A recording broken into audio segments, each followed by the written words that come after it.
Becky. I'm the current Programme Director of Art and Design here at Dover Technical College. I have come from industry, so mainly I work in signage, branding, a lot of kind of applications of how we use designs, looking at product designs, hoarding, shop fronts, a lot of kind of what you'd see out on the high street more than anything.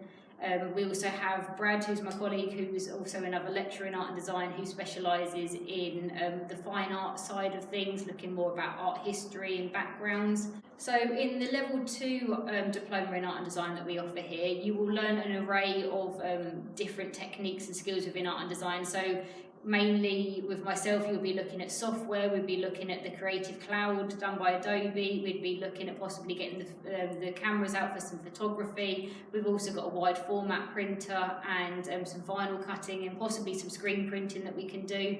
And then with regards to Brad's lessons, you'll be looking more at the kind of the physical side of things. So you'll be doing drawing, painting. We're also going to be bringing in some life drawing next year as well, which would be really interesting. So it covers the observational side of things. Then for our level 3 courses, we've got the Applied Extended Diploma in Art and Design, which is a 2-year course. The way that it's run is that you have 2 units. So Unit 1 is covered in the first year and Unit 2 is covered in the second year. At the end of the first year, you will have a synoptic exam, which is kind of similar to a GCSE art style exam, where you'll be given a paper and an allocated time to complete the actual work. And then in the second year, you'll be given an FMP, which is classed as your final major project that you'll be doing. Once you've finished your course with us, we will offer you guidance as to kind of opportunities within work placement, with apprenticeships and universities.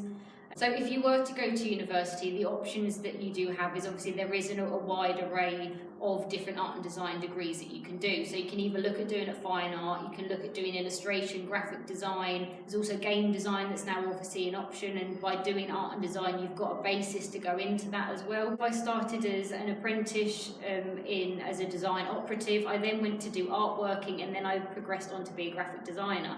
There are also, obviously, if you're more on like the art side of things, you can obviously go on to doing painting, you can go on to being like an illustrator for books, for example. There's also the option that you can do animations, you could also do photography as well, so there are a lot of different options out there. So Dover is quite new with art and design, which I think kind of gives us an edge a little bit, because you have got people that are out of industry that have been in the real life situations and know what clients want, and kind of how we actually deal with clients as well. So we are still bringing in a lot of new things. So we're going to be bringing in a lot of new opportunities, which will be quite exciting to start bringing into the curriculum as well.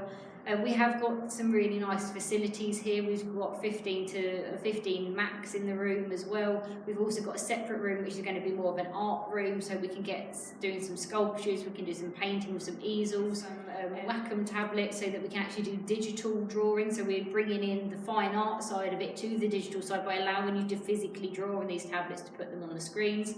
And we're quite a nice close-knit campus, which is really nice, and we've got amazing views of Dover Castle. So if you like the idea of coming to Dover, do make sure that you go onto the website and apply. You will also be able to see our Instagram page on there to see any work that has been done by previous students that are on the course, and I hope to see you in September.